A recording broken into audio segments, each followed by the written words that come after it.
looking for you.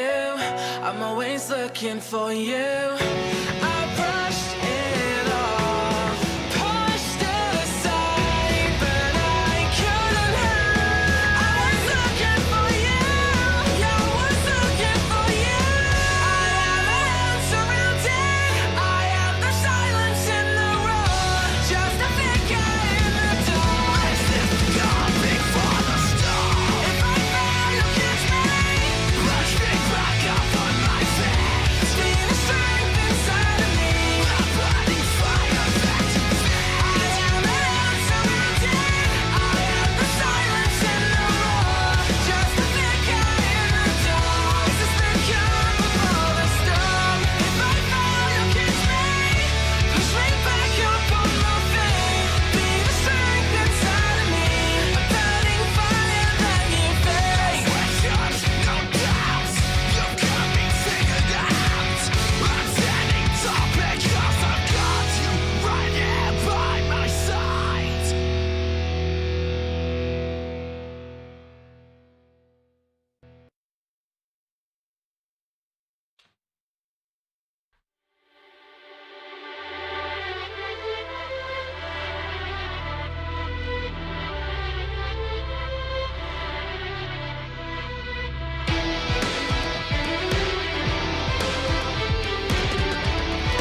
CS greetings, CS goes, and Mr. Profeci, can you hear me?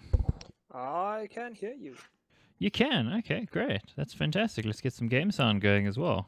Should be able to hear everything beautifully now, one would hope. If somebody would just...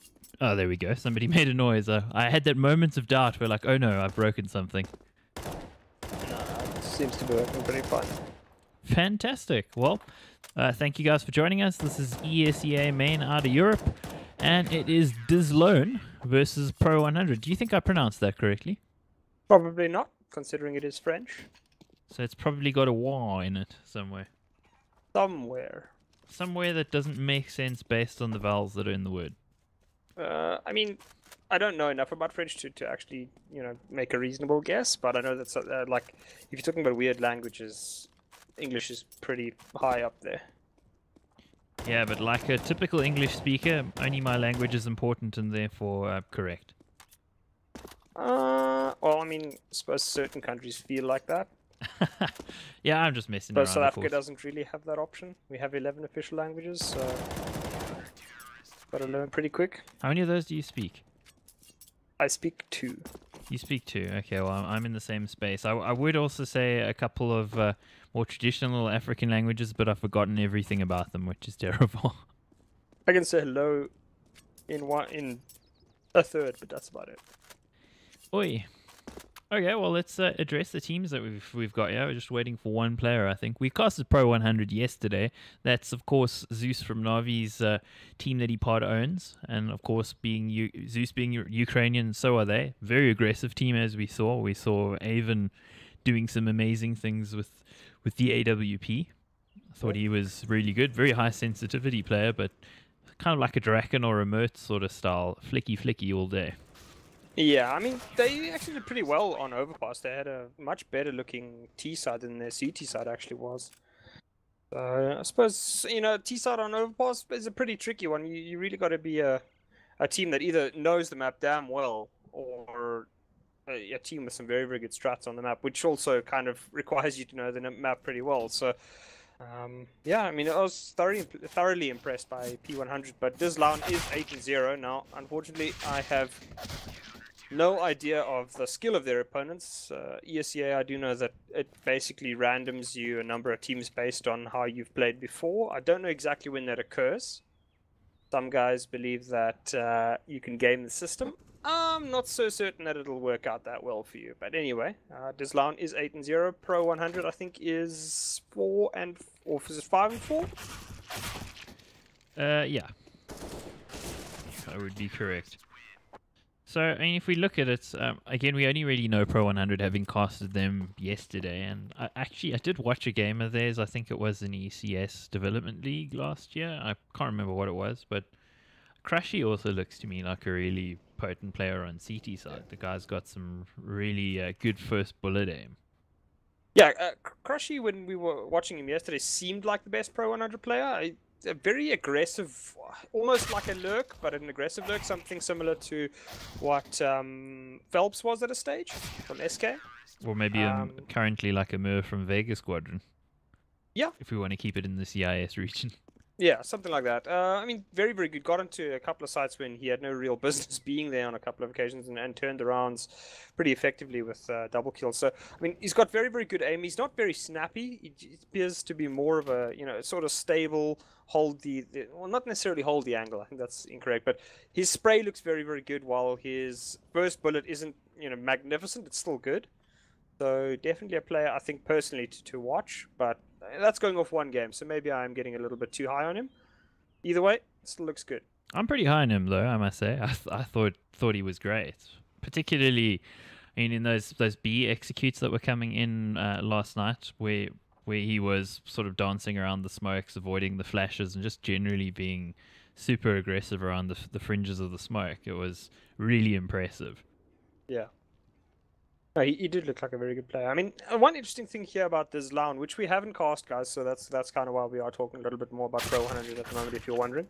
DizLown has a player called Alex, which is interesting because there is another player called Alex in the French scene, but he's British, which is even more confusing. French. Yeah, so It's a bit of a mix and match at this point, I think, with Alex's and French teams. Alex Mikamikan, who does not sound French at all in that name, but if you hear him speak, he sounds really French. I just don't know. He's in LDLC. He was there when Existence was still there, but he's still there now. Yeah. It's crazy. It makes no sense. So this Alex, I'm assuming, is either fully French or Belgian, because they tend to be one of the two in the French scene. When I checked the lineup on ESEA, they looked like a full French lineup as opposed to Belgians that speak French. So. Okay, well that's good information. Also, while we're here and we're waiting, because obviously we can't talk too much about DizLown without actually seeing them in action. Of course, we know they're good according to the leaderboard, but we don't really know how good they are. I want to know more about Astralis, man. Like, Astralis versus SK, one of the big games from today in IEM Katowice. I didn't get to watch it because I was recording a voiceover. Tell me about it, please. It's still actually ongoing. They're in the second map right now, but it looks like Overpass is still Astralis's home against SK, and they are quite magnificent against it. It seems as though only Carrigan carries the Astralis curse against SK. And Astralis actually looking pretty solid right now in Mirage, 5-2 up on the CT side and looking very, very solid. So, I mean, SK hasn't looked the same SK as they did before the major. I mean, even if you look at the players, they just... something looks a little bit off, but I mean, talking about things going off, we'll probably have a couple of heads rolling after this as Pro 100 and DizLown. Pro 100 actually just crushes the French there. Seems like the Ukrainians certainly have been practicing their sword work. Well, they certainly got invaded enough, and so did the French, except, of course, in those two scenarios, if we're talking World War II, the Red Army pushed the Germans back. The Frenchies did not. I mean, the French have also attacked, well, they attacked what would become White Russia. They took over White Russia back in the day. Didn't take over the rest of Russia, but I suppose it still counts. See, guys, what I've inadvertently done here is triggered Prof's historical brain, because he is a noted historian of Russian history. How crazy is that? Big brain stuff. Yeah, we'll see. Maybe not big brain stress. Pro 100 starting on CT side. It's a bit interesting. Well, it's not unusual. Look at how they played yesterday on Overpass. They were far more comfortable playing CT, so therefore, you know, I think going for comfort is probably their thing. Pro 100, they looked very, very shaky on the CT side. They came out, what, 8-7?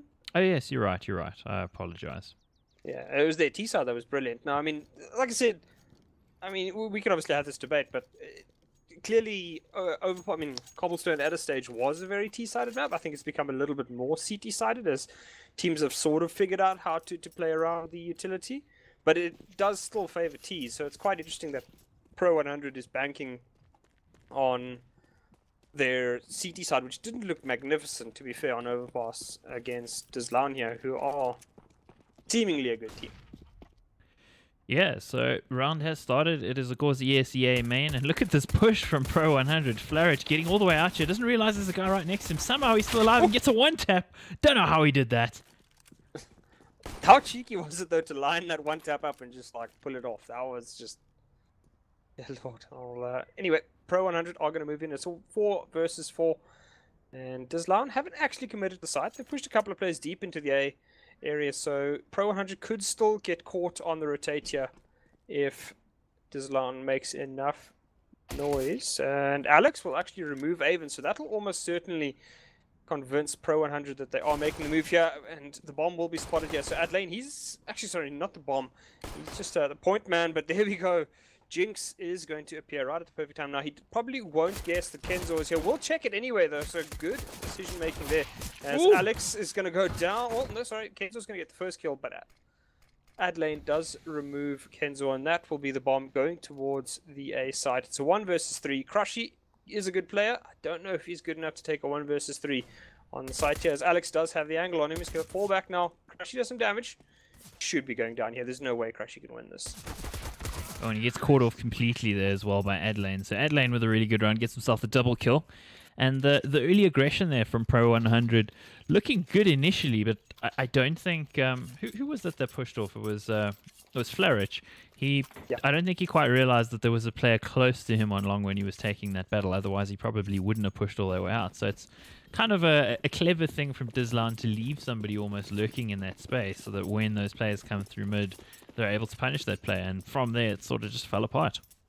Yeah, very, very well played there by DizLown. And I like the fact that they didn't try to commit to A side immediately. They were like, okay, let's push A side and leave a player there just to, sort of like an lurk. And then what would happen is that as soon as they make noise towards B, he try and then counters what apparently would have been, a late rotate type thing. So good play there by DizLown. Certainly winning it out there. Pro 100 did come close, but I think not close enough in the end.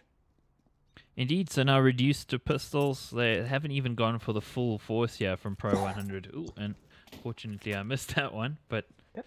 Alex knows his angles. Certainly does. Avon blatting away there with that Desert Eagle and hoping for the best, but hasn't found anything really yet. No damage exchanged yet onto the French team. None at all. So DizLown at the moment just holding fairly passive. I mean, that kill over there is probably going to force Pro 100 to keep a player. Or is it? No, Pro 100 is going to try and bank on the A side. So they've clearly read something into the French play here that makes them think that it's going towards A. At the last moment, Avon will decide to actually just hang around B. So it seems like the gamble will pay off. DizLown is walking towards them. But they don't have much. I mean, only armor on one player and 4 upgraded pistols. Flarage. He's going to spot a player jumping through the smoke. That's the first prize. Does he get the second? Very nearly. He does actually do some huge damage. Gets himself Kreia as well. And Def will pick up another. This is going pear-shaped at a hurry here for the French side as they do finally start trading out players. Alex will get 2. They are very, very low. They're not going to check that corner. Crushy just got to live. Spot the player. He's just got to live 2 seconds. Oh my word. Jeez, that is the craziest thing I've ever seen. He just did a 360 deagle. Yeah, that's just dirty. I don't even know. I don't even understand what just happened there. I'm frankly flabbergasted by that. Dear Lord. I mean, like, it looked as though DizLown had everything set up correctly. And then Pro 100 just comes in with a couple of nutty shots. And, I mean, right at the end there, DizLown, I think, just ended up taking too long to do anything. I'm watching back on the stream because obviously it's somewhat delayed. You have that 360 deagle shots. I think he just thought, okay, well, I'm pretty much dead, so I may as well do this. Pirouette. Got fantastic. So do you think the match pause came in because that little bit of style there introduced some tilt? Quite likely. Definitely is very likely that it might have induced some tilt, but DizLown are going to do the traditional French thing, force up. I mean, I suppose it's not fair to call it the traditional French thing. Maybe it's just the envious thing, but certainly as one of the best teams in the world, they would have had a lot of influence on their scene as a whole. Envious and G2 both force fire like crazy, though, to be fair. 2 teams. Well, Envious doesn't really have any money these days, so they can't really force buy at all because they tend to just lose everything, whereas G2 at least has money and then sort of just force buys themselves into oblivion. Who needs to put an AWP in Kenny's hands? He don't need that. Ooh, Flourish nearly getting spotted out there. Ooh, that nade. Actually not going to do as much damage as I thought it might have, as Lucky actually ends up winning that trade with a little bit more damage onto Flarage. Yeah, Flarich almost didn't react at first. He sort of just stood there, and I noticed the players. I don't know, maybe he was lining up his smoke or something, but he could have gotten caught out. Thankfully for him, he hasn't been, but he is facing off against some deagles here, which are pretty dangerous in this sort of round. It isn't as good a buy as Pro 100 would want yet in a proper full buy round, so those pistols can potentially take advantage of that. That definitely is true. Alex, I wonder if he is the AWPer here. He's actually only gone for the deagle and armor. That is traditionally what the AWPer will do. Yeah, sorry, deagle, no armor. What am I saying? Pro 100 again. And another. But there we go. 2 on 3 at the moment, and 1 on 3. 21 HP on the last guy here. And Korea is going to go down. So not going to be able to do too much there. Is the French team of DizLown. So Pro 100 taking it to 2-1. Pretty clean, only losing 2 players, but it did look like it could maybe spiral there after the first couple of kills came in. Yeah, DizLown, I mean, they haven't gone B once in the first 3 rounds. Very unusual on this map. I mean, it's very unusual. Generally the rush B map, right? Yeah, and I mean, Pro 100 seems also very keen to actually rotate towards the A site and try and defend that. So, I mean, I wonder if these teams have played each other. It's quite likely that they have played each other in ESEA Main. And maybe they just know a little bit about each other, because that seems very predicated on something that clearly you and I can't see here. And it is going to be the B rush. And Def will get himself 2. Avon's going to jump through the window, and he's going to pick himself up a buffet. And that buffet is very, very French, and must have tasted quite great. As he picks up 3 with the Galil. DizLown had a potential chance there, but as it happened, quickly removed. You say a buffet. I mean, it could be baguettes or it could be snails. I mean, you don't know with Frenchies, right? I don't think it's the snails. Let's hope not. No, I mean, DizLown is certainly not slow enough to be a snail. So 3-1 here, full buy on both sides, and then we're going to see the boost there towards A long, because they've been conditioned now to think that it's going to be an A side take. But everybody from DizLown here towards A, they've got one lurk sort of hanging around towards Fountain area, but it seems like they're pretty committed to going relatively earlier on B. That is the case, yeah. I mean, and Pro 100 again stacking the A side, so. I mean, just seems as though Pro 100 is finally going to make the incorrect read, as Jinx will be the man holding for any push here from the Ukrainian side. You seldom see a nade do that much damage, though. He's on 57 Yeah, I think HP. that landed right on his head, though, as Crushy will get spotted. He cannot afford to go down here. He's basically the point man. They've rotated another player in now, have Pro 100, so they'll use that to get Crushy out to safety. He's going to go sit on the stairs, as Kenzo is the man left to hold the, boost spot, do we call it? Yeah, I guess you could call it that. It is a boost of sorts. I wonder if we'll see as many boosts as what we saw on Overpass yesterday. It was a smorgasbord of boosts, but finally the information coming in that it must be B. And 5 players, yeah, squeezing the bomb site. Through the fire they go, but Flarich going to get the trade, which helps out pretty well. 5 HP though, and he's the only one left in this bomb site. Gets himself 1 on 5 HP, but he's not going to be long till this world goes down, and it's now all on Kenzo with a less than satisfactory weapon. At least there's a couple of players that are a little tagged up, but I'm not so sure it's going to help. No, not at all. I mean, he's going to have to hit some nutty shots to get himself out of trouble here, and I mean, if I'm him at this point, I'd almost just go straight for the save. He's making a bit of noise, so they know where he is, and that's it. He's going to pull out right now. No point in taking a silly fight there, as DizLown does make it work. First actual A execute comes out pretty well, although they did do quite a bit of damage to Pro 100 before the round even started. And can I just point out one thing? Why is it? I've seen it numerous times. I mean, even in the Astralis game against SK, I've seen it that a couple of the players, they will throw a molly and then not check the molly. So they're mostly like, just throw the molly, yeah, it's clear. Have you watched that corner in case the guy can walk out? And that is actually, I think, what cost Pro 100 there. They threw the molly in expecting drop to be clear, and guy just ran straight through it and shot 2 of the players in the face. Yeah, taking the gambit there was the DizLown players, which I think is a really smart thing to do. And as you mentioned, just like smokes on an impenetrable barrier, shall we say, neither are mollies. Mollies are the thing that forces the guy to get off the spot that he's currently occupying. So you got to watch him.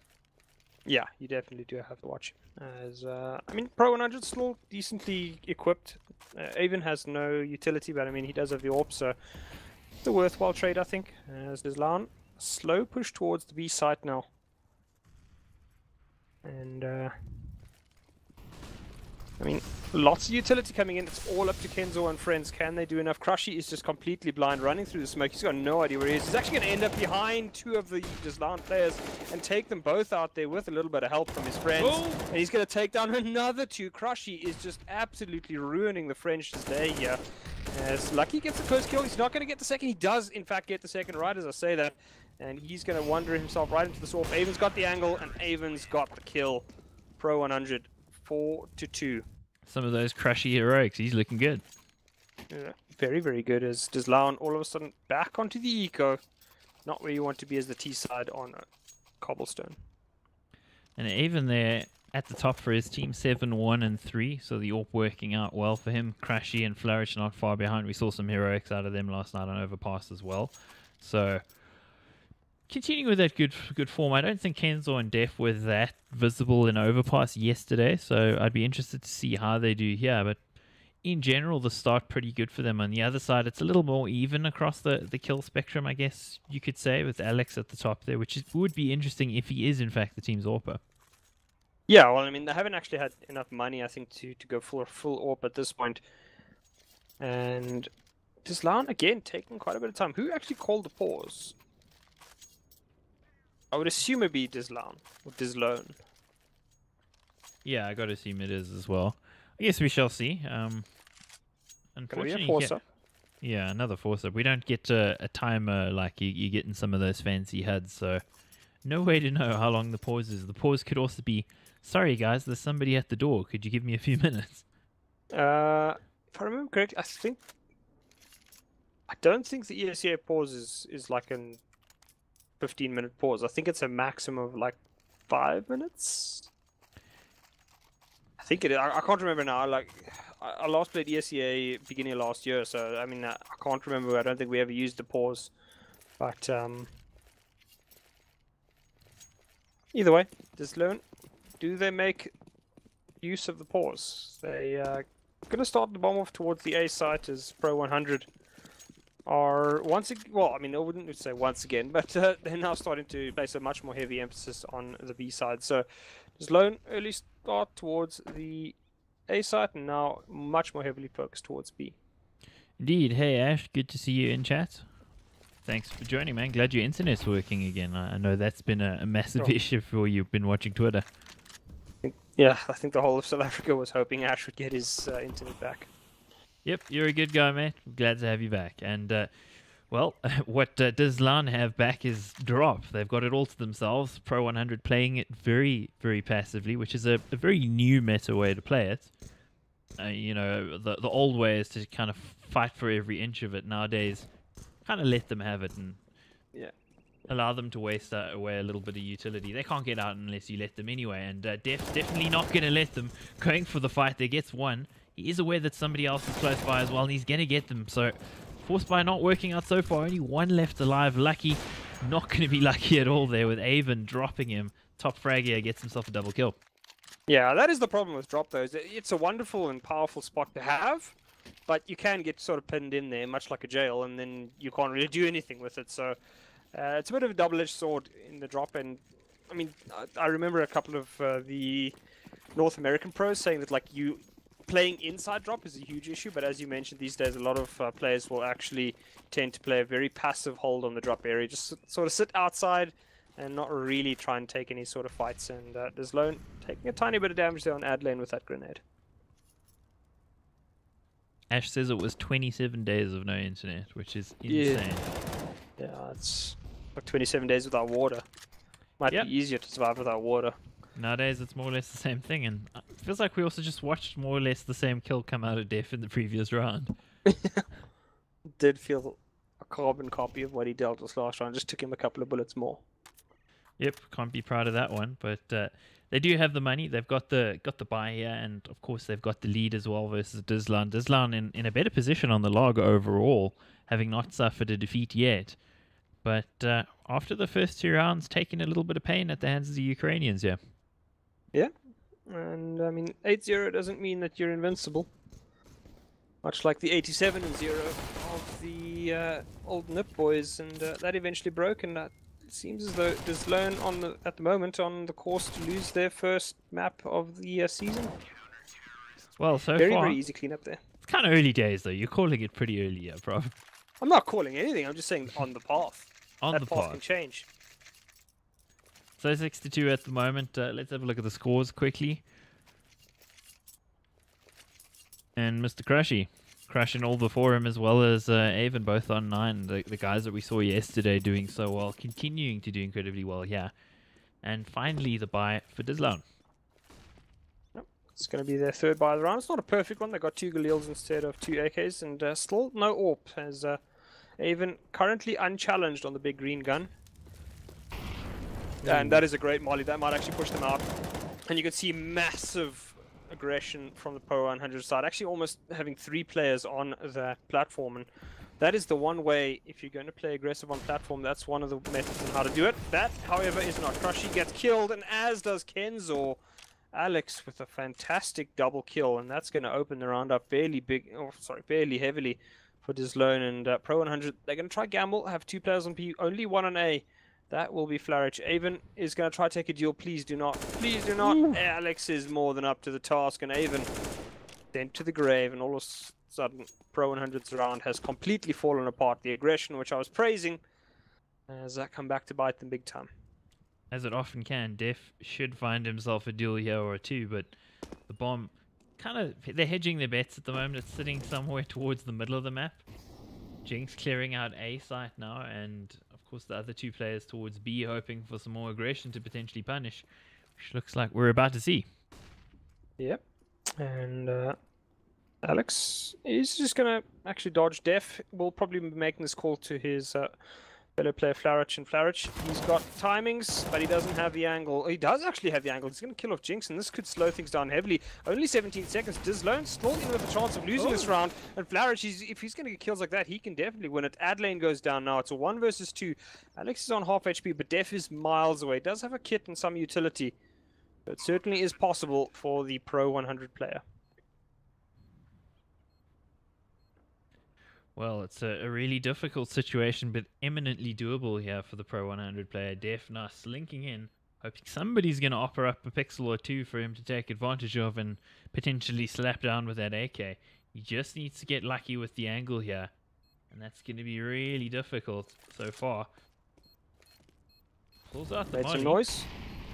He's going to spot a player, but unfortunately Lucky runs the wrong way, so he's not going to check the angle.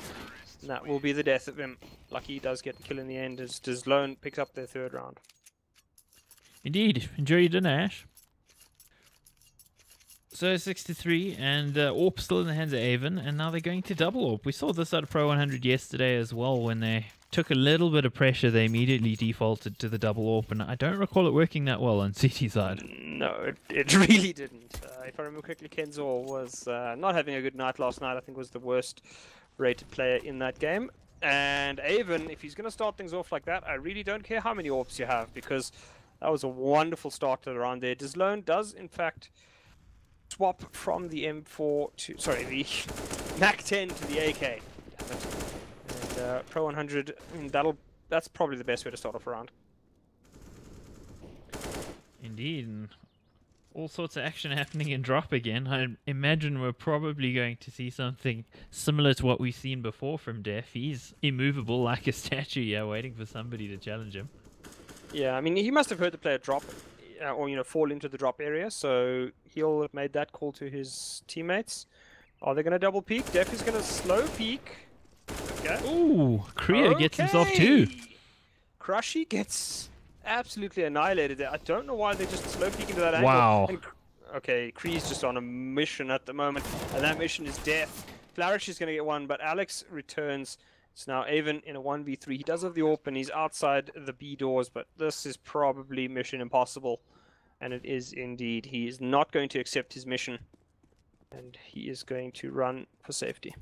That's always the key in Mission Impossible. Your mission, should you choose to accept it. But they always just accept it. I'd be like, hell no, on some of that stuff. But Avon definitely is not Ethan Hunt. No. And he's being underdone at this very moment. I think he's about to get shot in the back here, potentially, depending on how things shake out. 2 players really close to him. Gets himself the 1. Is he aware of the other one close by? Doesn't seem like it. I thought he might hit that flick. Yeah, DizLown, they do finally pick up the AWP, so now we're going to get our answer. Who is the AWPer for DizLown? It's actually Adlane. Oh? Okay. Didn't expect that. I mean, Adlane was the other player that went Deagle no armor in that same round as Alex, so... I mean, at this point, not doing that well in terms of frags, but AWPers tend to do a hell of a lot better on their big chosen weapon than the rifles. So DizLown, much more aggressive stance towards the A side this time, as Pro 100 is on the force by a couple of pieces of utility flying out, keeping Pro 100's attention as they will start pushing through the lower area. And if Pro 100 isn't aware of this, they are almost certainly going to get flanked pretty heavily. They're doing some flanking of this their own. Crushy and Avon pushing out aggressively. Do they spot the players though? That is the question. Well, Alex is going to spot them and he drops the first there. isn't aware of the second, but they're going to just run away with no shots fired from the second player, so he's going to be trying to come in with the flank. I think the noise from the running was heard by Alex, and he does take him down. So that's pretty good work there from the DizLown player. Down to 2 players here for Pro 100, and 2 against 5 with pistols. It'd have to be an absolute miracle for anything to happen here. Yeah, it definitely would, Pro 100. I mean, at this point, I'd almost say Kenzo should save his DizLown armor. Crushy could maybe try and make a play, but given that it's a 2 versus 5, save the weapons, you do have a chance to buy in the next round and make life a bit cheaper for yourselves, as it does look that they are going to just hang around, maybe try and get a pick off, but I think they've actually committed to the save. Not too much they can do. That's going to be 6-5. DizLown now showing us a little bit, I guess, why they are a team near the top of the log. Haven't suffered a defeat yet. Oof, that shot was ultra casual. I always love it when a headshot lands like that. Yeah. Those are those headshots that they just feel good when you land those kind of headshots, man. Yep, they do feel good. What I can say doesn't feel good, having played Cobble last night after we casted, playing Drop does not feel good, and it's interesting. That's just because you couldn't get as many kills as you wanted. Yeah, I was just being it's boring. Nobody's coming here, so I'll go looking for kills. It's bad. Yeah, I'm not clearly a team player, but it's good to see that on the side of Pro 100, Def most definitely is a team player. He's been holding down Drop pretty well, and I think that's been a problem so far for DizLown. Where they've kind of won it out is more on that A side. Yeah, aggression once again from Pro 100 on the platform side, and this will force DizLown to make more of a play towards the A side now. I mean, they're having to commit 2 players to the platform, which means that Def has to really make some good decision making as to when he can leave the drop area. And Pro 100 do whatever they can here. It is going to be an early call for the rotation from Pro 100 here. Def, he's going to be the first man. Oh, double smokes. That's a bit of a problem. He's actually going to smoke a 3rd time.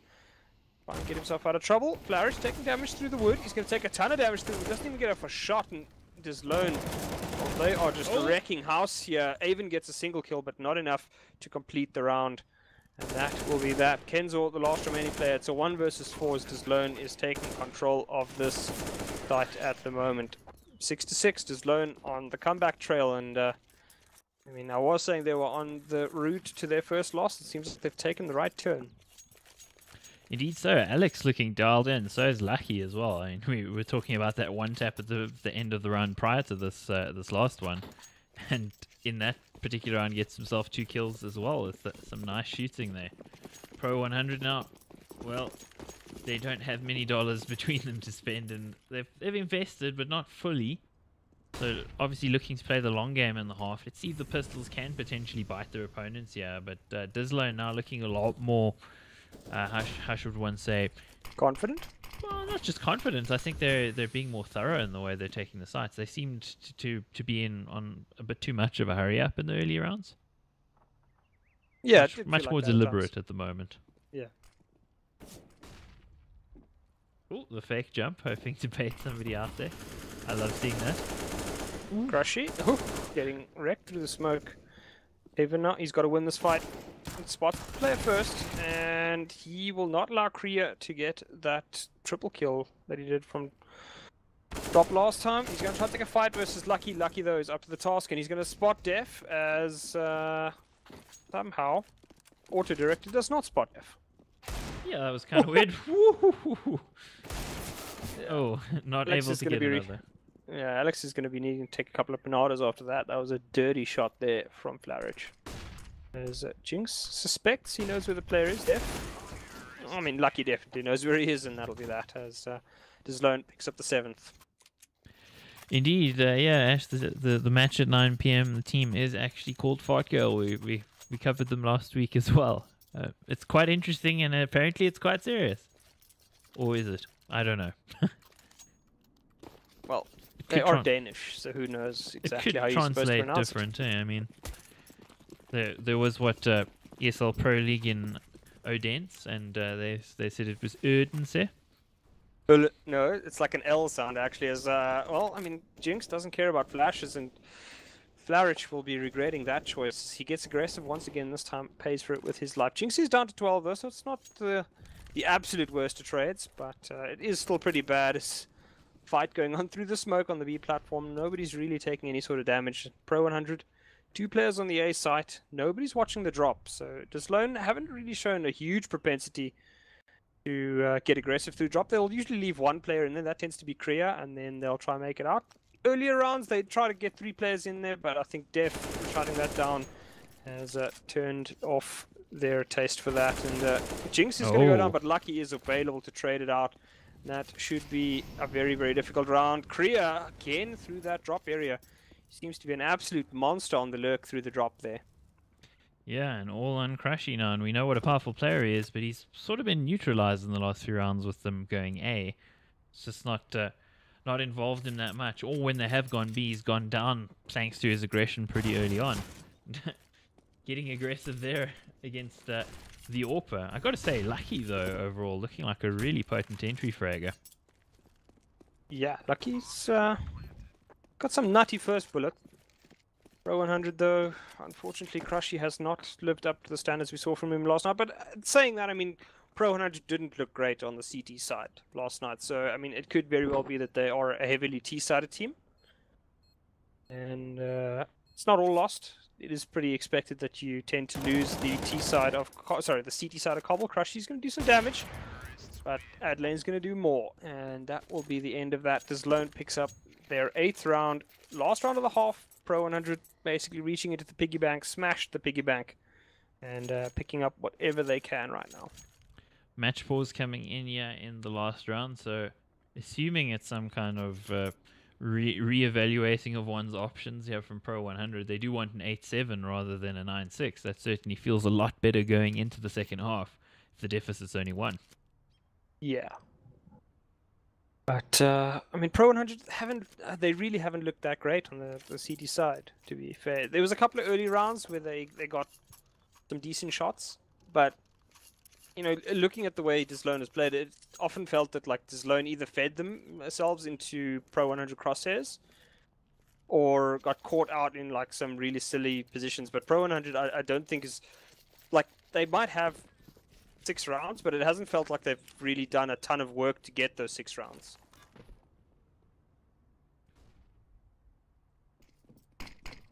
So the long nade coming in there for Pro 100 to stop the early aggression. So that's an interesting adjustment. So they can actually get up on plat now without potentially being, well, aside from being spammed, I guess, getting it picked early with a player playing the spawn. So slightly different approach there from Pro 100. It does seem like quite a standard thing, and we weren't seeing it in the earlier rounds, shall I say? No, we weren't. Def once again holding this exact same angle. Does DizLown get baited into it? It's actually got Flarich for company this time, so kind of feels Grenade. like Auto Director loves Def. It just loves him. It just loves staring at him when he's like looking at an angle. I mean, clearly. It's amazing. I don't even know. I'm gonna switch it to a couple of the players, yeah, and towards drop and long, because yeah, I don't want to watch a guy holding an angle. Do you? Well, I mean, that's all we're going to get at this point. There's nobody really doing a whole lot of anything. Kriya, though, he is in the drop area, and he's been a monster on a couple of occasions. Can he do it once again? As that AK has done some huge damage. He's going to turn the angle. Now, Crushy is looking into the wall. That's why he's not spotted here by Kriya. But is Kriya aware of the possibility? He's going to run. He's going to kill Kenzo. And Crushy turning a little bit too late. Lucky, though, is now going to step into Kriya's position. At Pro 100, they've got a chance. Flarich gets the first kill, doesn't get the second. It's all up to Ava now. He does have that shotgun. He's not going to walk past Lucky, and he flashed him completely. Ava not checking corners. 2018. What is this, my friend? 9-6. DizLown getting off to a good start there on the T side, winning it fairly heavily after what looked like a bit of a shaky start. As Pro 100, they got a lot of work to do now. They did look better on the T side last night, but they're going to have to look a lot better than they have on the CT side tonight in order to win this against DizLown. Indeed, this is a true story. A true word has never been spoken, except I guess if it was something out of a encyclopedia. I don't know. I'm trying for something, going with the Profeci name, the Professor, but I don't have enough of a sense of humor tonight, man. I just don't. Yeah. I mean, I don't know why people think I claim to be like a professor, because prophecy has very little to do with that. No, apologies if you heard that. People phoning me. It's cool. I will regain my sense of humor. Don't worry, it's coming. And Pro 100, I think they're coming for the lead. They looked so good on the T side yesterday on Overpass. Got to feel like on a map that's more T favored that they'd be in a pretty good position to come back, but they do need the pistol round. That's all important here for them. Yeah, that is the absolute minimum they have to start off with if they want to have any chance of winning this half. So, Lucky, he's going to be the point man, spotting a couple of players here, and Kriya coming in. I was going to mention that CZ earlier, it's come into play now, and already it is a 2 versus 5 for Pro 100. It's all up to Flourish. He's going to get the first, he's going to get the second. Does he have more in the tank? No, he doesn't. Kriya is going to remove him from play. It's now Def.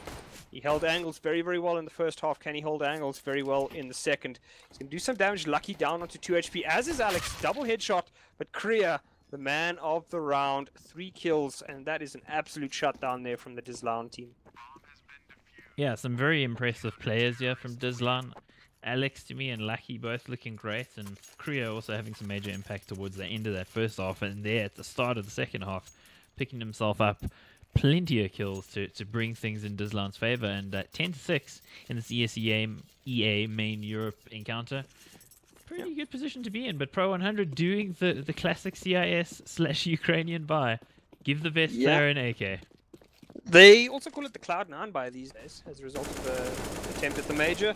Unfortunately, Alex getting wrecked by that, as Avon is the player designated with the big weapon. So Pro 100 are going to be, well, DizLown, sorry, going to be a little bit confused as to how the hell there's an AK in the round, and they'll have the smallest of chances. They do have an AK and an M4 now, so a slight upgrade, but a lot of these players do not have any armor to speak of. Adelane's going to spot all, and that'll signal the call through the area, and Pro 100 is actually going to use this as a massive bait. That's going to turn around the grenade, touches down, that'll remove Def from play, and DizLown have nobody in the B site. They might actually get backstabbed here. It's all about timing. The timing is not good there for Crushy. He's actually going to get caught out, and that will ruin the Pro 100 rotation. Yeah, you can see that Kriya smells a rat, yeah, and he's going to put that rat down, the rat named Crushy. And now some noise cues here towards B plat, so they're going to be ready for this one. I think it's all on Avon to find himself a kill here, and there's a player boosted as well, which could be potentially dangerous. Still drops the player on the boost though, so Kriya gonna have to do big work, but these players don't have armor. He should be able to do it. No, not able to do it. Brings it into a 2v2. These players are low on health, no armor, but they do have rifles, so that does give them at least a chance here. Yeah, Chinks has got to be very, very careful about taking silly fights. He's going to take a silly fight and wins at Kenzo. Unfortunately, just trying to move and getting caught out in that position. They have spotted Flourish. Flourish does have the AK, so the 1 bullet is in his advantage now. Unfortunately, he's fighting 2 people, so 1 bullet is not enough. And that will be that. DizLown picks up their 11th. I felt like the player on plat there probably didn't need to try to jump down. That's what cost him his life. And from there, it just spiraled. It was an actual confusing one. I mean, maybe he'd heard the guy coming from long and he decided he needed to move to get into a better position. Yeah, still not convinced that was a good idea, but of course, when you're playing the game in the moment, everything feels like a good idea before you get wrecked. So 11-6, yeah? Heat of the moment. DizLown looking pretty solid. Yeah, very much so, and not quite what I expected based on the strength that we saw out of Pro 100 yesterday, but I guess to Pro 100's detriment, they probably needed a little bit more out of their CT side. And Adelaine now going to need a lot out of the AWP and gets the first shot. Is managing to escape here as well, but posts up the angle. That's pretty aggressive to do, and he's going to get punished. Definitely punished. Flourish more than up to the task there. And Adelaine does have a very slow firing speed. I mean, it took quite a while to react to that player stepping into his crosshair there. Yeah, it's interesting with a player that doesn't fire that quickly why he would stick around for such an aggressive fight. That's a little mystifying, but 4-on-4 at the moment, 4 rifles against the 3 and an SMG. There's the entry from Flourish. He's going to be traded, and he's going to go down as well. Alex doing a sterling job there. Now a 2-on-3. Alex is tagged up, though, at least, so that might help out the Pro 100 guys, but this round all important for how this game is going to go down, and fiendish angle out of Jinx. Yeah, that was an incredibly clever angle. And the bomb is not in control of Pro 100 though, and Jinx with another fantastic angle, moving while he knows Pro 100 is busy with another player, and that will be that. DizLown looking very, very powerful here on their CT side. Pro 100 has been absolutely, has been absolutely shut down on all but one of the rounds, and there's not a whole lot going for the Ukrainians at this point. Indeed the case. 12-6, double the score for DizLown of their Ukrainian counterparts here, and Pro 100 not on a full force, just going for the pistol, so it's more of an eco armor on only one, as Semler used to say, a quasi-buy, which I never really liked that term, but hey, there we go. They're piling into the bomb site, running now into Jinx. He's got the AK though, and he's gonna punish a couple before he gets taken down, so there'll at least be a bomb plant here and an AK recovered. Gonna be a bit of a tricky one though. I mean, none of these players have armor. They do have a molly and a single AK, but Alex has spotted Avon. He's actually trying to throw the AK to Kenzo. Oh, that so... could touch down. No, no. It overshoots him somewhat. I'm a little surprised by that. CSGO nades. CSGO nades, that's all I'm saying. Indeed, there's the backstab. Korea, Not going to work. Profeci, unfortunately, just being not a very silent ninja, unfortunately. Ooh. Getting finished off. Kenzo is going to step into the wrong angle, and Kenzo will be removed by Korea. Indeed the case. So DizLown accelerating towards a victory here, 13-6. They take that round. The bomb plant is going to help Pro 100 to come in with a bye, but you got to feel like this is a last chance saloon for them. They don't have many more opportunities with the scoreline where it is for the Frenchies. No, they do not. This will be the last bye, as you said, and they have to make it work. Indeed they do, and CS greetings, all of you who've joined us. Thanks for showing up. Of course, we do have another game coming up as well after this one. Epsilon versus FG. Is it? Yes, it is FG. The Danes with the funny name. Indeed, that's gonna be a fun one. We casted them last week, and of course the fans showed up too, so that's always good. And in this round, pretty passive out of Pro 100, considering their proclivity for being really aggressive early on. They clearly realize the stakes of the round, so not going to get too aggressive right off the bat. Yeah, Pro 100 at the moment just. They've had a much heavier B default than DizLown ever had. DizLown tended to either be like a straight B or a straight A default. They did try to rotate a little bit more. Pro 100 hasn't really done a whole lot out of that, except for the one round. Oh, Crushy, damn. Crushy, just dodging the shot there. Oh, okay, that was interesting. Even opening it up there, and in they're going to go. Very nice entry there out of Crushy, so that's great work out of him there. And in the meantime, Adelaine seems to be sniffing out that there's going to be a lurk, and he does indeed. Takes him down and gets himself a free AK to boot. And look at this rotate here. The B-bomb side is totally in Pro 100's hands, and it seems like everybody's going to come from spawn side. Yeah, DizLown actually you think it's immediately a save call? saving. Yeah, definitely a save call. I mean, despite winning all these rounds, they haven't actually gotten themselves into the best economic position. So, you know, play it safe. You don't need to throw it away, which is something that the French are somewhat famous for.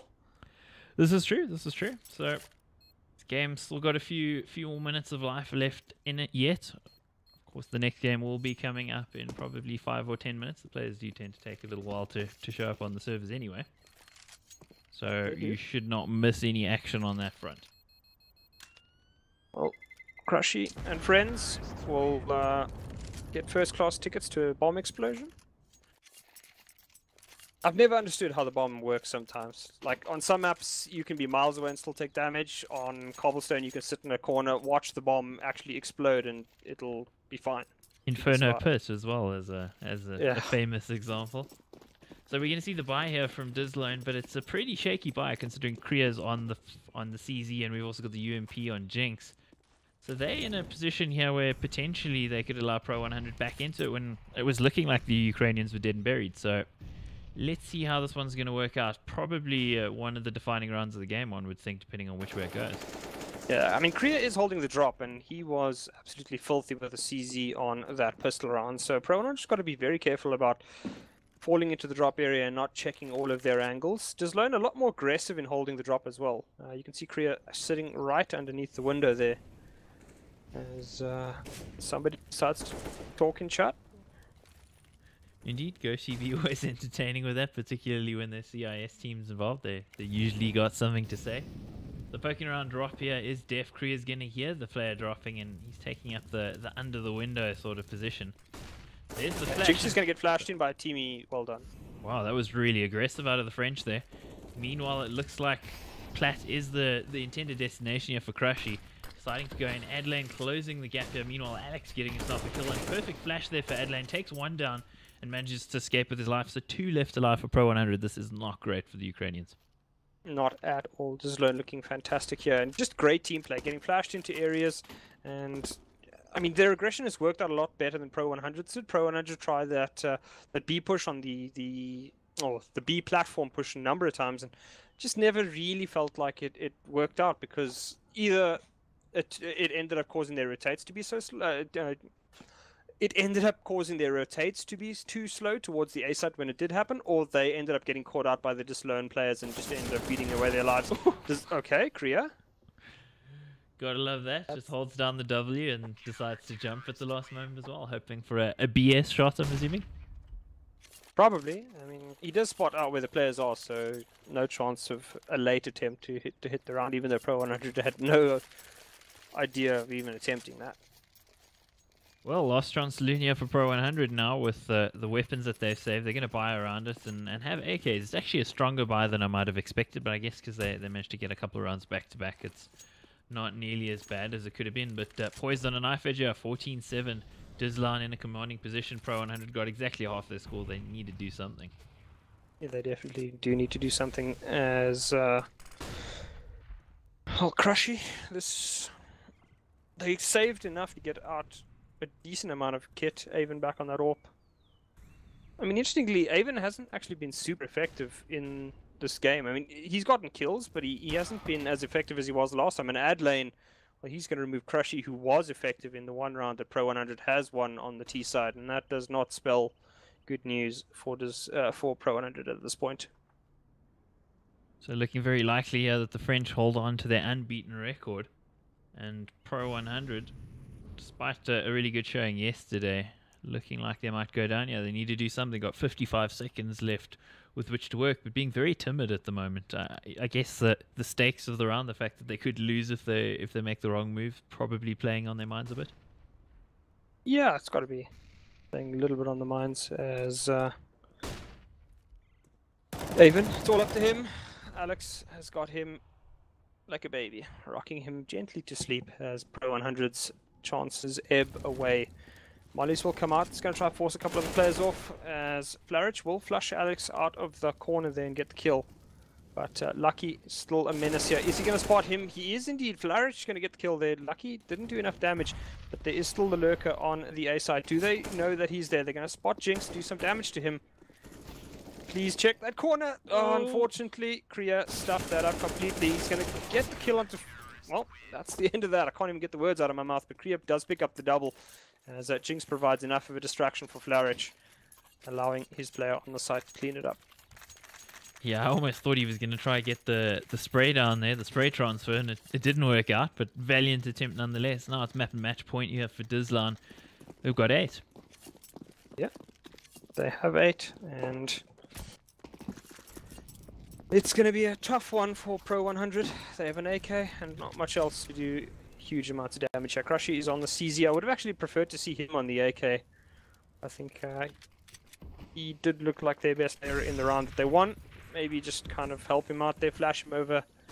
Because that's the one thing we haven't seen a lot of Pro 100. It seems more just straight aim duels, 1v1s on the T side, whereas DizLown did at least attempt to, flash out for their players when the executes actually started. Indeed, sir, and the weapon disadvantage pretty severe here, you got to say. So, with not much in the way of util to work with either, don't see it being a very good round for them. They're going to need something miraculous to happen here for it to be possible to play and drop at the moment. Roasting a little bit is Def. Yeah, Pro 100. Jeez, this camera loves Crushy for some reason. Yeah, probably just picks up that he's got a large volume of kills. And Kriya, okay, he's good in the aggressive angle. Def gets through, but Avon has gone down, and Adelaine is just reaping Pro 100 like wheat at this point. Kenzor and Flarich once again Kriya in this dirty little angle that I think Jinx used the last time. Does Pro 100 learn from their mistakes? Jinx and Friend checking out the drop area. That'll probably confirm that it must be on A, as Flarich does in fact get lucky. Kriya is going to get the kill onto Kenzor, and the last remaining player is going to be Flarich. He's gone down. DizLown picks up a convincing 16-8 win here. 16-7 win. Yeah, nice and easy for them, keeping their unbeaten record together. And, well, that's that on Cobble. We're going to be going to the next map, I think, pretty much straight away, because I'm assuming there's some players on there already. So let's have a look. Of course, if we do have to wait a little bit for Epsilon and the Danes to show up, we might go to a quick break. But while we're here, let's have a look. Final thoughts on that map? Pro 100 needs to sort out their CT side. Yeah, life would have been a lot simpler than it should have been.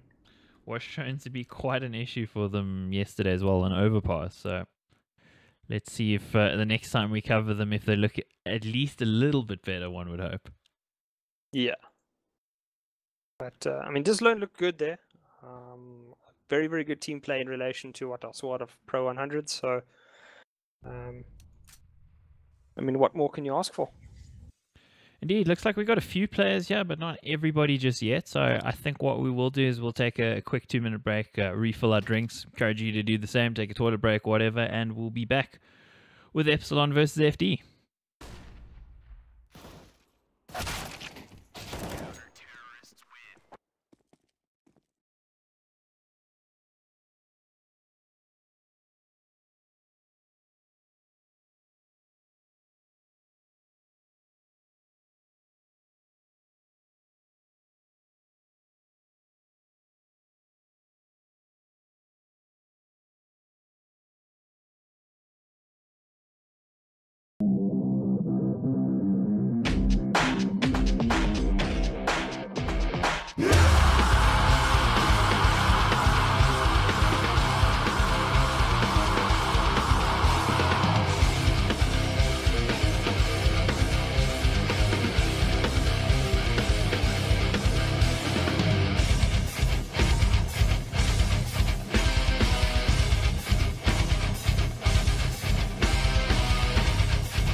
without you.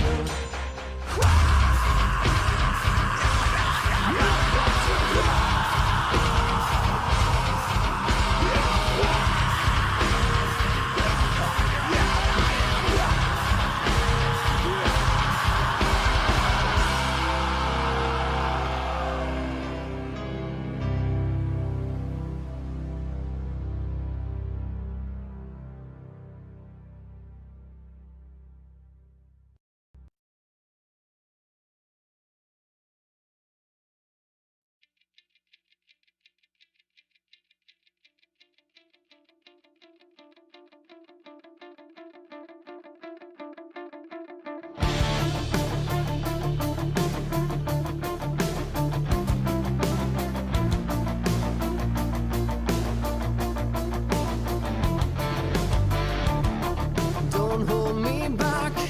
God knows I've been through this before. I can taste it in the air, and it leaves me wanting more.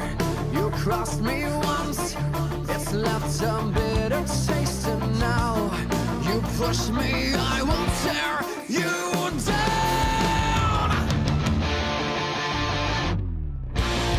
If you're man enough to fight, then you're man enough to fall. What are you gonna do with your back against the wall? You played the game so far, now come and claim your prize. There's no escaping this time.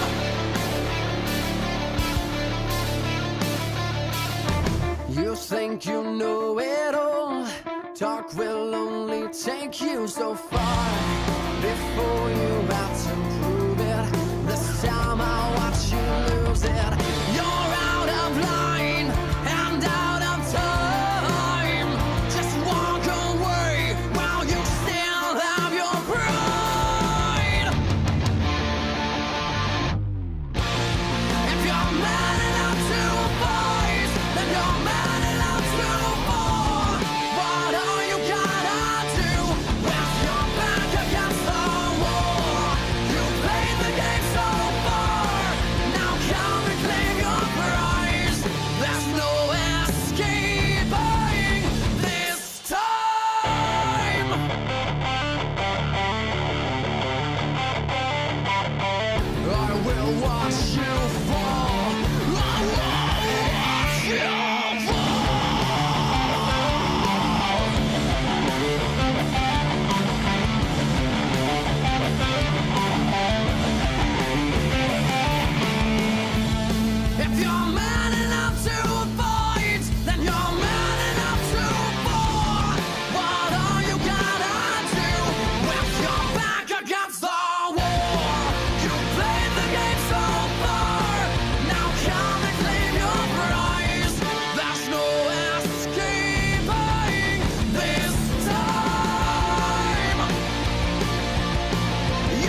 to paralyze. The superstition got the best of you.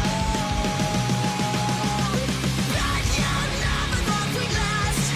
When you thought the sky was sinking fast, now you're waiting for the chandelier to fall. It don't matter what they say, 'cause the strong will rise up anyway. And you're amazed that we're still standing here at all. Now we're searching for answers where nothing ever was. But before I lose my grip, I need you to follow me down until the end. Only then will we commence. But for now, hey!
Tell me what I have to do to walk in your shoes. Tell me what I have to do to be the one that's by your side. I've been standing on your shoulders when I know you'd be dancing in circles around me. Dancing in circles around me. Dancing in circles.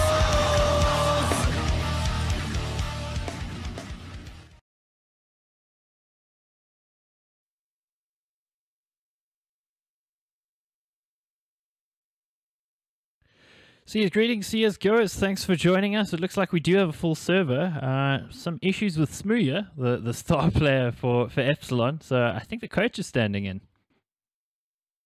Yeah, it looks like it. It's weird because he was actually in the lineup, but it's changed now. Indeed, so it looks like we are going ahead with this. Thanks for joining us, guys. Epsilon versus FD. And this is ESEA Main out of Europe. Thanks for your patience. Obviously, Smooya having some connection issues or something like that. So Epsilon reckon they can take him without him. So we shall have to see, because he's definitely by far and away their best player. Yeah, he certainly looked like a monster the other night when we cast him. It was a Mirage though, so no telling how he does on overpass, as Knife Round's going to go through. It looks like EPS Epsilon is going to get the better of the Danes. Indeed, it's quite funny how it's still registered as a Swedish team, but it really isn't.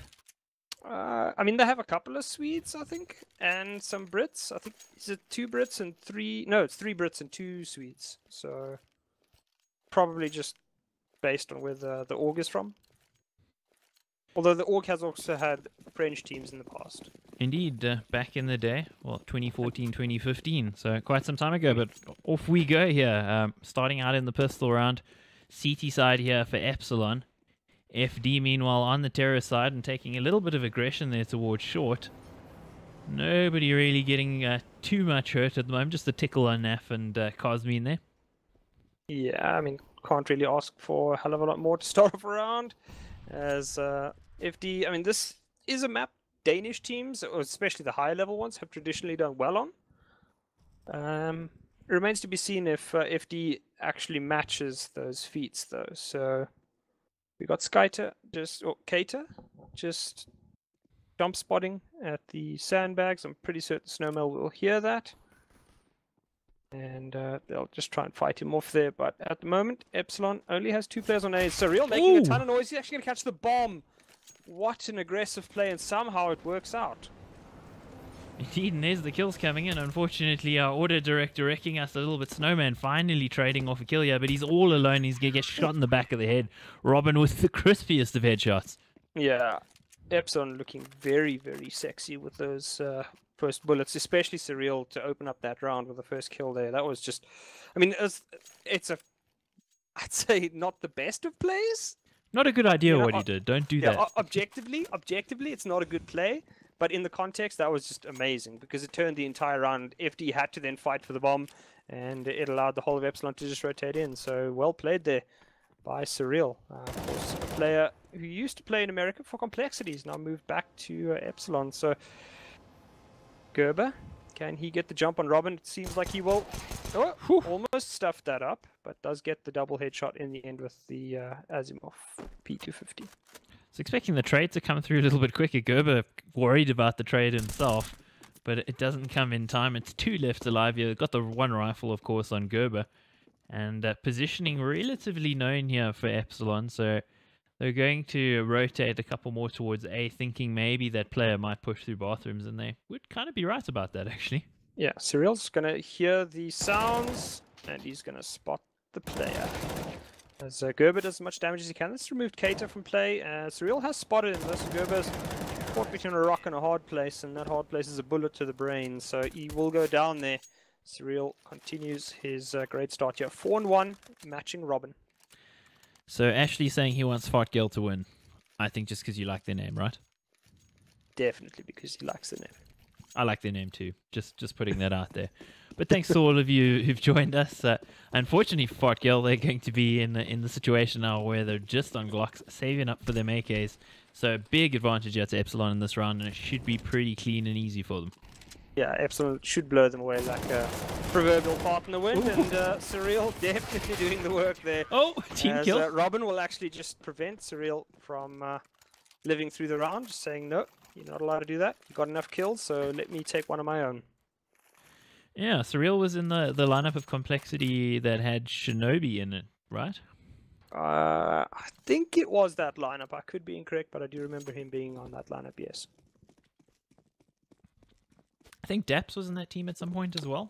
I think Daps has been on every American team barring Cloud9 and No, he was on Liquid at a stage as well. So yeah, he's been everywhere. Well, what became Liquid? Let's be a little bit more correct. I think the only team he hasn't played for is Cloud9 and Daps. Instead, they decided to get a much worse in-game leader in Slemmy. Yeah.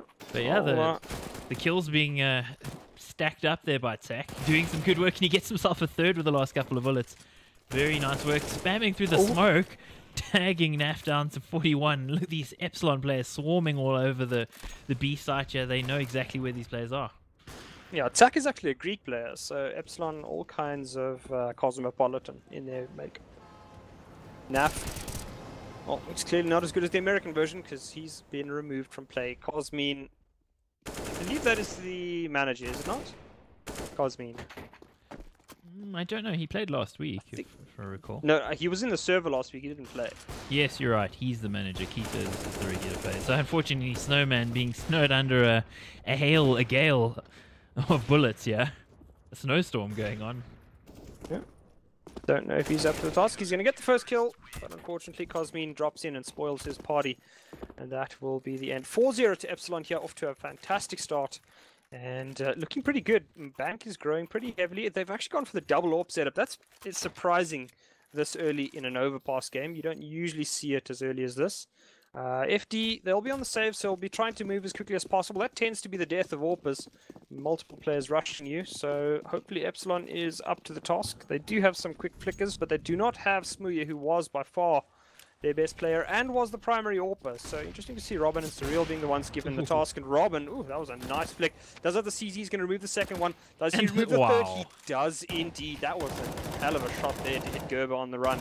And it's only Marsbar. Unfortunately, he should be melting very, very quickly to the attentions of Cater. And there we go. Epsilon 5-0, 5 alive, and FD should be on a max loss bonus. I mean, 3 of their players don't even have a kill yet. This is not going well at all for them. Very unfortunate for them, and what we saw out of them last week, Snowman seemed to be the best player, but they're going to need a little bit more out of him and the rest of the team.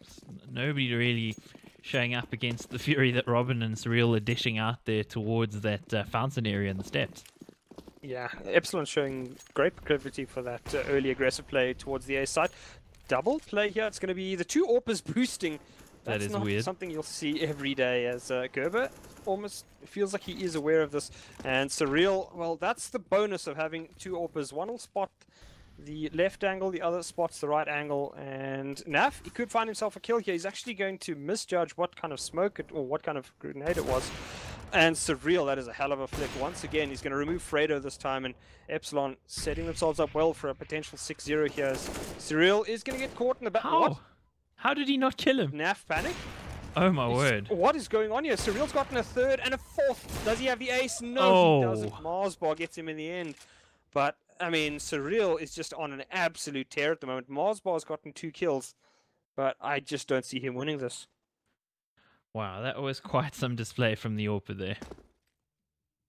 I mean, if you think about it, that's not even their primary AWPer. Smooya is the one that usually got the AWP the other night, so I mean, if that's what Surreal's capable of, by all means, double AWP all day long. I guess it also shows a player like Surreal who has played at a slightly higher level, because I recall Complexity being an MDL team at the time. He has played at a little bit beyond where these teams are at right now. So his ability to deal with players in that way seems to have considerable skill. I can't say I watched too many Complexity games when he was in the team. I think I saw 2 or 3. But there's a kill from Robin, and they're rushing here. Robin gets a 2nd before finally getting traded off. 3 alive here, and a 3rd kill. This is going quite well here, considering the early disadvantage. They were spotted out early on, but they are going to get the bomb down. Tough situation now. It's all on Fredo. Gets himself 1, goes for the weapon and gets punished. So that's another round for Epsilon. Yeah, and Epsilon saves both of the AWPs, so they should. Cater will leave the M4s. No, he's going to grab the second one. So more than enough time. Epsilon 7-0. This is getting to a fairly one-sided game at this point. FD still 1 player on no kills. The highest has 3, and I think all combined they might not even have as many kills as Surreal or Robin. So it's not a good look for the Danes at this point.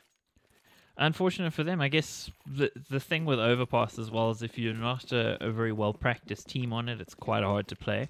You would think, though, Danish CS is famed for Overpass. They probably play Overpass a lot at the lower levels too.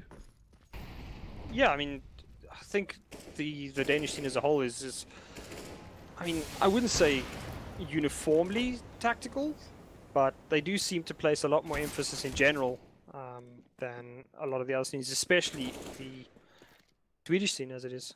I mean, Swedish scene is really does lack for in-game leaders. True story, and the other true thing is that Auto Direct is terrible. It decided we wanted to watch an AWPer holding the angle instead of the kills going down. Sorry about that, guys. Because we're not actually sitting in the same place, so we have to rely on Auto Direct, otherwise we're looking at different things. And Naf gets himself a kill there. He's looking at one and the same Surreal, who's been wrecking them in the previous rounds, and that's a big find for them. Finally in a numbers advantage here. Yeah, and Epsilon, well, it's looking good at this point in terms of score, but not in terms of players.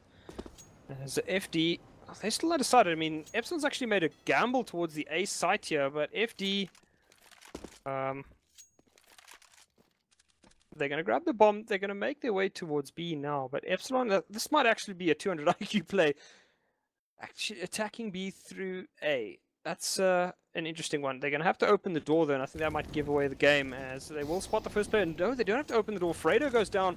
If he does have the sight, they're going to get the first kill. That'll be Gerber removing Robin.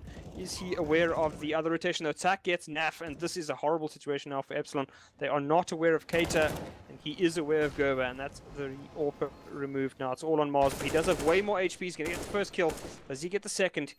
Keita is on very, very low HP, though. Has a flash. And Mars Bar with a fantastic flick to remove the Epsilon player.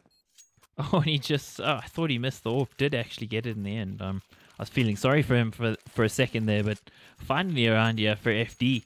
And let's hope they can build on that, because, of course, if they can't, they can instantly get reset, which is always the thing that you're in danger of when you win one round after losing so many. Yeah, it's looking a bit rough at this point. So, Epsilon, not going to double up this time. They're going to leave it just in Surreal's hands. He's not going to take the direct deal. He's actually going to try something a bit sneaky and hits another fantastic shot. I mean, at this point, it doesn't even bear saying. Every shot he seems to hit with the damn AWP seems very through the smoke. Get Gerber as well. Fredo is going to return on Robin, but I mean, at this point, Epsilon in a fairly significant advantage. They still have Surreal. He'll be the one left on the B side at this point, as Fredo is moving up aggressively. He's going to hear Cosmin. He's going to catch Cosmin with a grenade in his hand. That will signal the move towards the A site, and Naf catching Sack. That was a horrible mistake from the Greek there, as that'll actually result in the rest of Epsilon being at 6s and 7s. FD picks up 2 despite the heroics of Surreal to start that round. Looks like the win condition is kill Surreal. Does feel like it at this point. I mean, 16, 1 and 6 at the 8th round. So, I mean, averaging almost 2 frags around at this point, and he's not the primary AWPer either. So he is looking very dangerous at this point. He's gone the naked AWP. That's an interesting one. He did have 3k, so maybe just dropped a better weapon to a and he eats some big nades. Down he goes. That is unfortunately the problem with no armor. Nades do a hell of a lot more damage. I really want a soundboard of our friend Beetle shouting Saka, you know, because it feels oddly appropriate at moments like that. Saka yeah. Anyway. Yeah. Only Beetle and Burning Red seem capable of pronouncing it. I can't make that sound. I just can't. Sorry, guys. It's a sound unique to those two.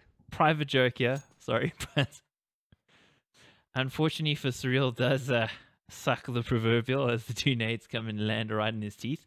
So he's down there, and FD being pretty slow off this, not choosing to accelerate anywhere early round. They're waiting a little later. Interesting timing here. 55 seconds. Crawling on through. And they're going to find a fairly open site, but that's going to give away the game now. There's a couple players close by who might be hearing them, but nobody actually in the site. Yeah, I mean, does Keita take the chance of spraying through the smoke? Possibly. They might actually just go for a boost. We saw a lot of boosts last night, but Keita is going to get found out there, and Naf is turning things on now. He's going to get Cosmin. That should signal the end of the round here for Epsilon. So 2 versus 5. One player on very, very low HP. That'll be Sack and Robin. I mean, he's really just looking for anybody that's going to stick their head out. He's going to spot Mars Boy. He's going to get the first kill. Somehow the bomb's not actually been planted. So Robin, he's in with the smallest of chances of winning this round. Ooh. And he's going to get himself a 3rd. What on earth is going on here? Fredo giving that away as Gerber now forced to try and... Did he just nade his teammate? I think he did. Felt like it. Oh, actually, no, it was a nade off Robin. And Robin's not going to be long for this world. He goes down. Gerber gets the kill, but they threw away a lot of kills there.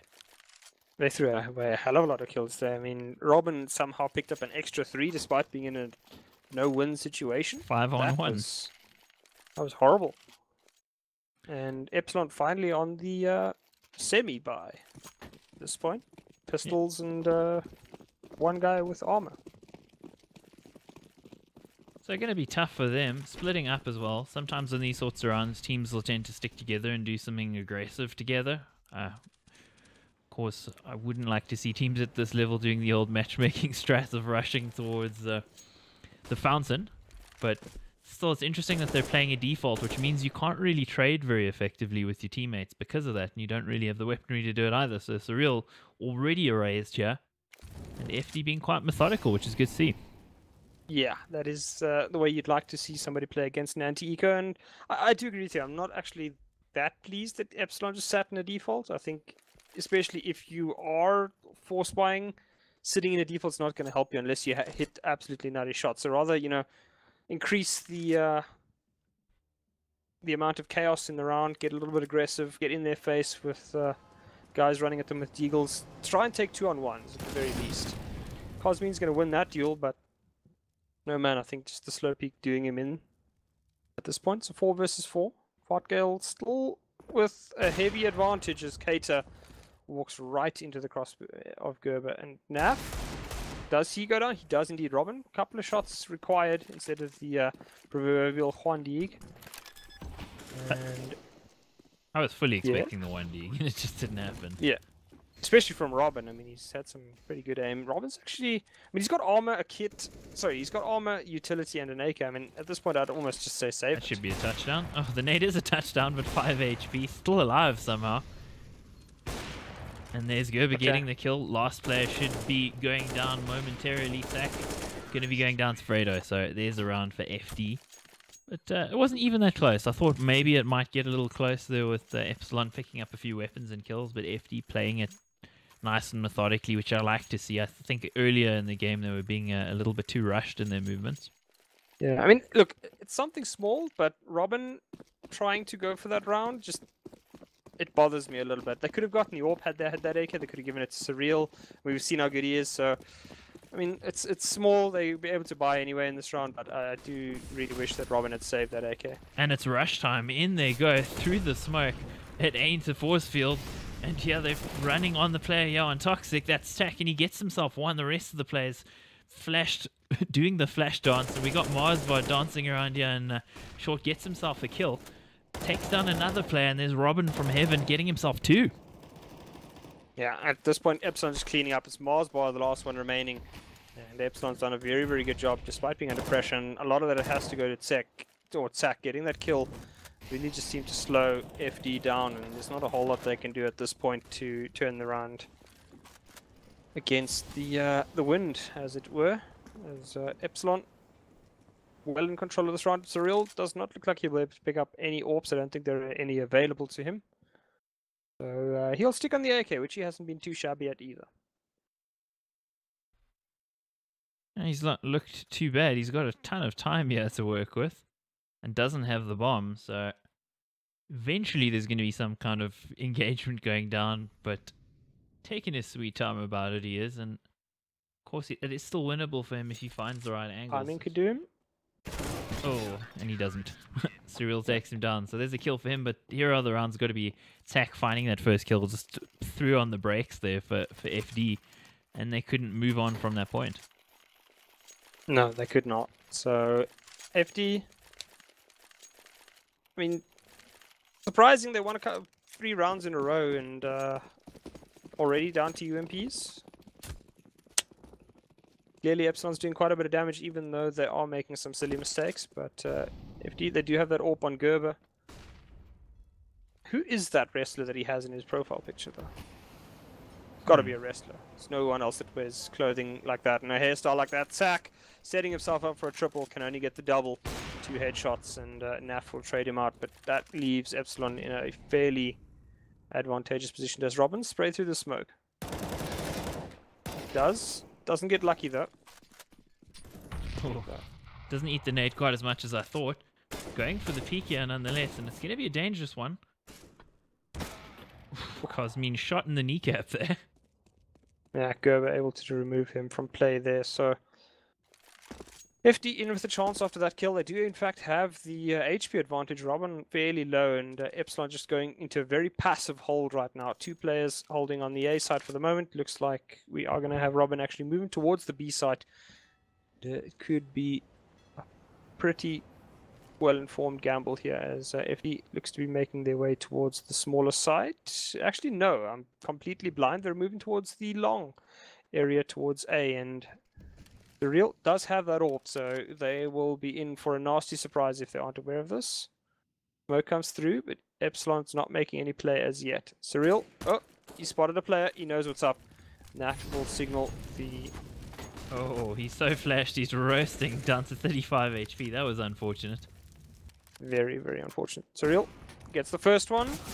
got himself a Robin to pick up the second. So Robin and Batman, as it were, the dynamic duo. And Surreal quite clearly playing the role of the Dark Knight at this point. Yeah, that is the worst feeling when you peek into that sort of scene facing you through the scope. There's a player scoped in and another guy right next to him. It's just, you can't kill both of them. You're going to die. No, it's horrible. I mean, unless you get some... Oh, Smooya's back. Well, I would say this changes things, but probably not really, because Smooya is definitely better. He is much, much better than... who's he actually replacing here? It's Kater that he's actually replacing. That's an interesting one. So as you mentioned last week, we saw Cosmin playing the role of coach. So Smooya is going to be back. I'm assuming his internet's fixed. Surreal now, as he was the Dark Knight. Now he is, handing the weapon over to the real Dark Knight, Smooya. Yeah, there we go. So Kater comes back. Cosmin should be... What's going on now?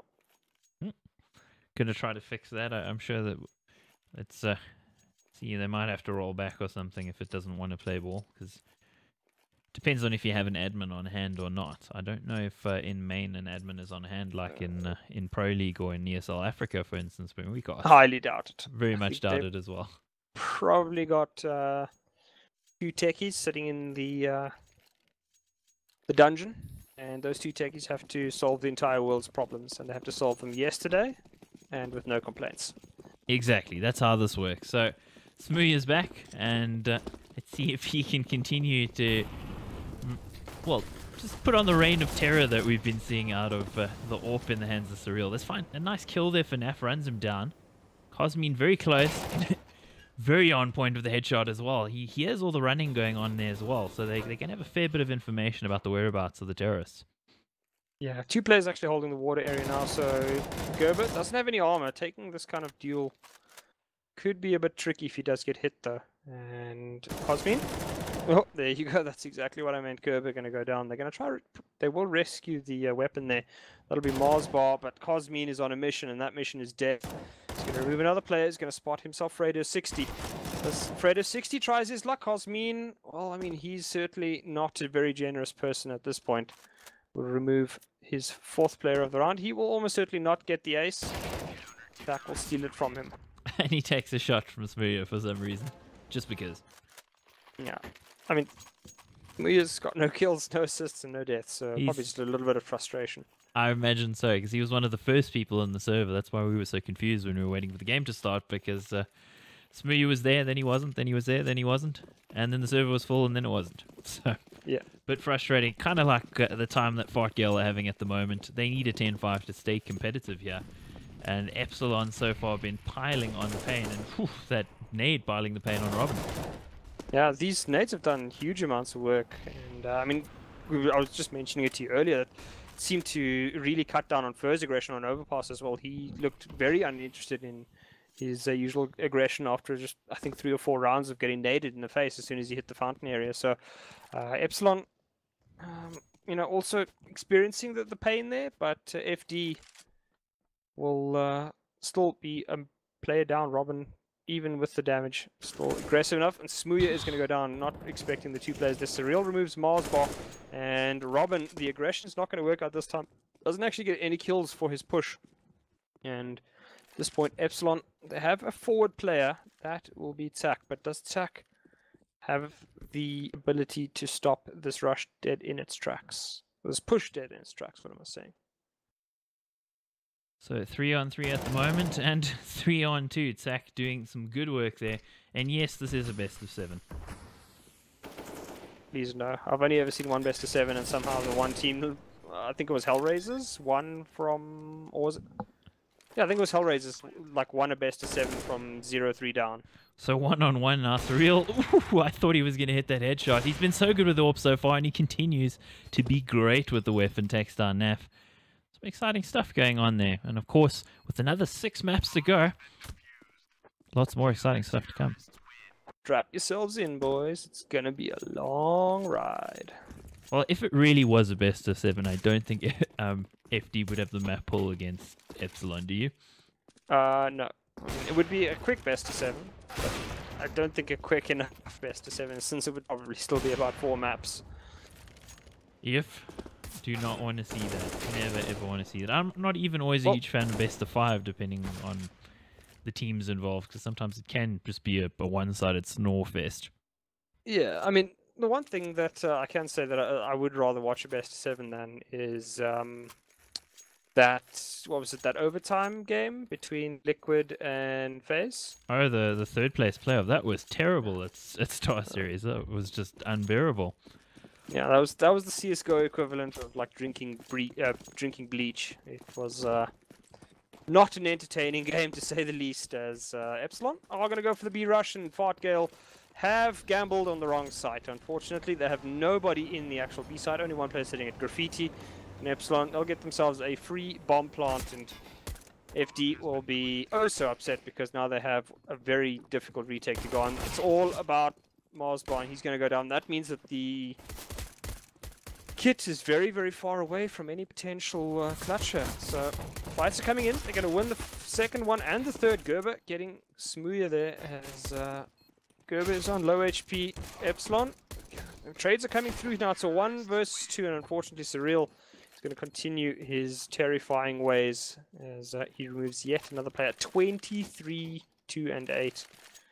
Madness. He and Robin have been on an absolute tear in this game, and FD just they can't handle it. Seems so, and I see the results here of SK versus Astralis went to overtime on Mirage, and Astralis took it, so clean 2-0 there to the Danes. Good news. It's good news. Yeah, I'm going to wear my Astralis shirt tonight. Yeah, we can. Wear them to bed. But anyway, I mean, like, back to the game at hand. The Danes of FD not having such a good game tonight, as Overpass clearly does not appear to be their map against Epsilon here. And Gerber, he's going to be spotting. Does have that P250. I do love that weapon oh so much.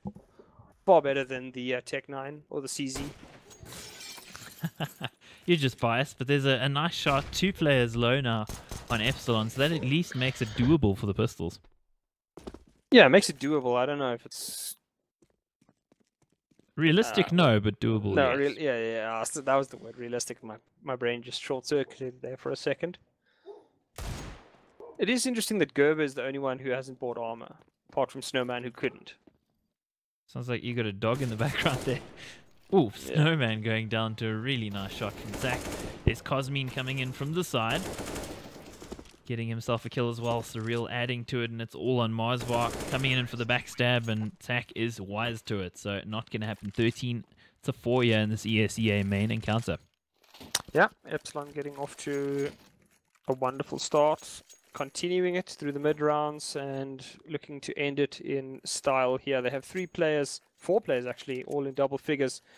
And FD, well, they've got 2 players on 7, but nobody's got much more than that. The highest are only 2 on 10. So at this point, Epsilon clearly have way, way more firepower than the Danes of Fartgale Digtere.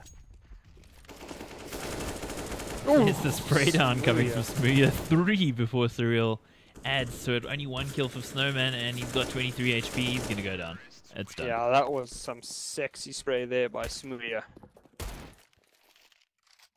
Yeah, probably the most famous player in England at the moment.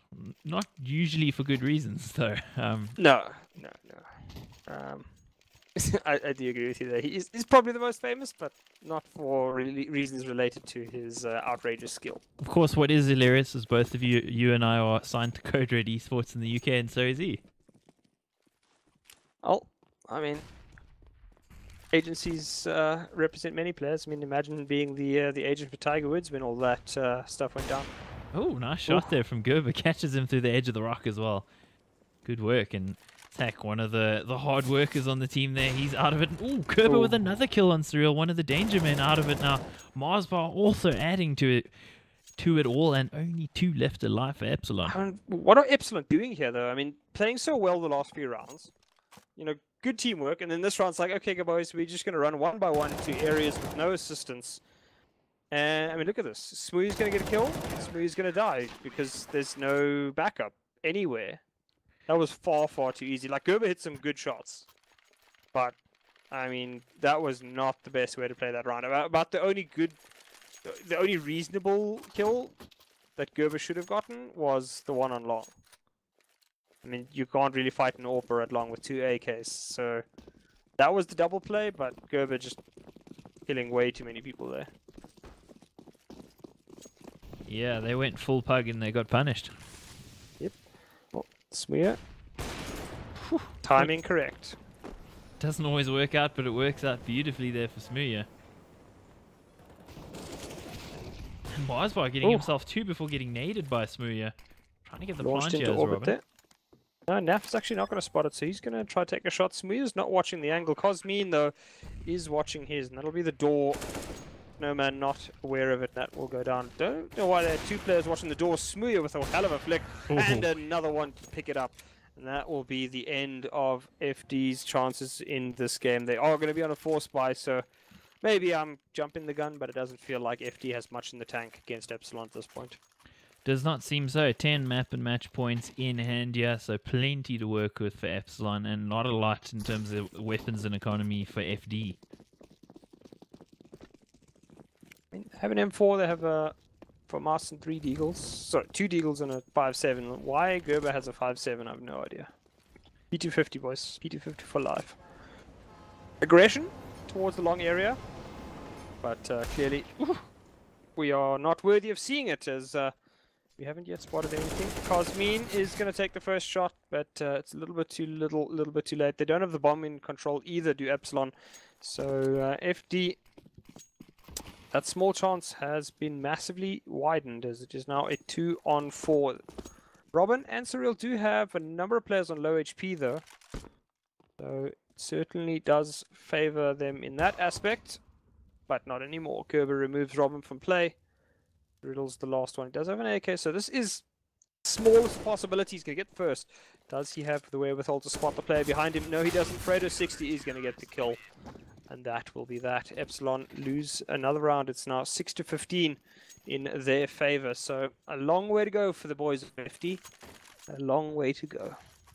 And still somewhat of a buy on Epsilon as well. It is a force up. They're not going to have full AKs across the board, but certainly enough to work with. And still very dangerous. You've got to think, again, Smuya with any kind of rifle in his hands, pretty dangerous. We've seen what Surreal can do with a scoped weapon as well. So, does look like a B rush? Not anymore. Not anymore. Oof, that nade doing some big damage. Yeah. I mean, lots of noise being made here, so Epsilon. Oh, my word. Screamed like a girl there as the headshot came in there for Surreal. What a great shot. Yeah, Surreal hits the Dupree. And that'll be the last time Naf tries that, as Zach is going to walk around and catch Fredo having a tea party with a grenade there. As all of a sudden Epsilon's just overrun a site that had no business winning, and Cosmine is on a mission. And Gerber has been removed. That'll be the second to last player. Snowman comes in. He's going to trade back there. Still a 1v3. Can't see this going very well. Although Surreal's going to take a bit of damage from a teammate, making life a lot easier there. And, okay. Robin's just staring at Smuya. This could go very, very south here, as Robin and Smuya clearly having a disagreement of some sort. Oh, what a shot! Low HP, yeah. This is doable. And he gets it. Well played there to Snowman, and Epsilon, I don't think expected that retake attempt to even come anywhere close to working, but Snowman makes it work. Great plays out of the Dane. Like, what the hell actually went on there? Yeah, that round was... Smuya literally did damage to 2 of his teammates, and then peeked and got killed. Like, what the actual hell was that? I don't understand. Strange plays and a strange buy as well. We got 2 scouts and a CZ in the hands of Epsilon. Yeah, I mean, I have no idea why this is why FD won a 7th round there. Doesn't make a ton of sense, but there is a shot that hits Gerber there. So Snowman under a bit of pressure gets himself one, but is going to get traded. Smuya, meanwhile, getting himself a kill with the Deagle, and well, unfortunately for us, Order Director doesn't want us to see any of it. Get wrecked. Yep. Brado's gotten himself 2. It's a 2-on-2. He's going to go down onto Zach. Zach and Surreal in the... Oh, I wouldn't say it's a clutch. They are in the advantage right now. They don't know where Mars Bar is, so they're going to have to play this carefully, but not too slowly. That's the difference. So if they do play too slowly, Mars Bar will have the opportunity to actually round on them. They're going to plant very, very safe. It looks like he is planting on the truck. Mars Bar will be none the wiser. Doesn't know where the bomb's actually gone. Suspects it might be towards B. Now going to decide he's going to go A. Going to have to make a hell of a lot of noise here. Does not have a kit though, and I don't see one on site. So got a hell of a clutch to make, and I just can't see it happening. It's going to be super difficult, and again, Order Director Exas doesn't want us to see it. Sorry about that, guys. But that is the game. ESEA Main Europe action, and that was Epsilon versus FD. FD with a couple of exciting rounds, some good work there from Snowman as well, but in general, Surreal and Smuya and Robin just looking too strong. Yeah, I mean, I'd really put it down to Surreal. I think Robin had a couple of good rounds, but Surreal really was the guy that actually absolutely just slammed the door in FD's faces on a number of rounds. And I mean, I wouldn't say nailed it shut, but he certainly put a few shots through the door as well, just to prevent any attempted breakthrough. So yeah, Surreal definitely the MVP of the game and looking very good while doing it as well. Indeed, that's the case. So that's us for tonight, guys. Thanks for joining us. Really appreciate it. If you enjoyed the cast, give us a like, maybe subscribe as well, and you can see when we do some more ESEA Main. I don't think we'll be doing ESEA tomorrow. We'll probably be doing actually South African ESEA, I think. So possibly. I know Penguin is casting his first ESEA tomorrow. So cool. We'll see how that goes. Look out for that one. So thanks for joining us, guys. We really appreciate you being here. Hope you enjoyed the game, and we'll catch you in the next one. Yeah. Cheers, guys. Thanks very much for joining. Bye-bye. Cheers.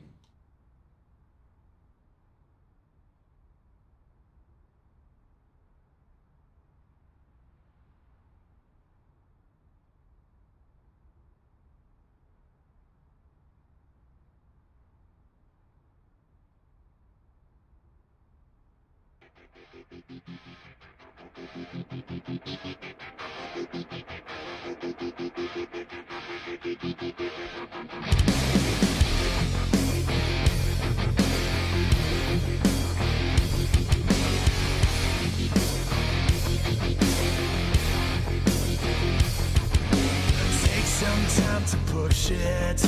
Take some time for hate. Never take a second of bullshit. Make them come at you straight. Somebody will catch you running, coming from a vegetable fate. Everybody has a plan.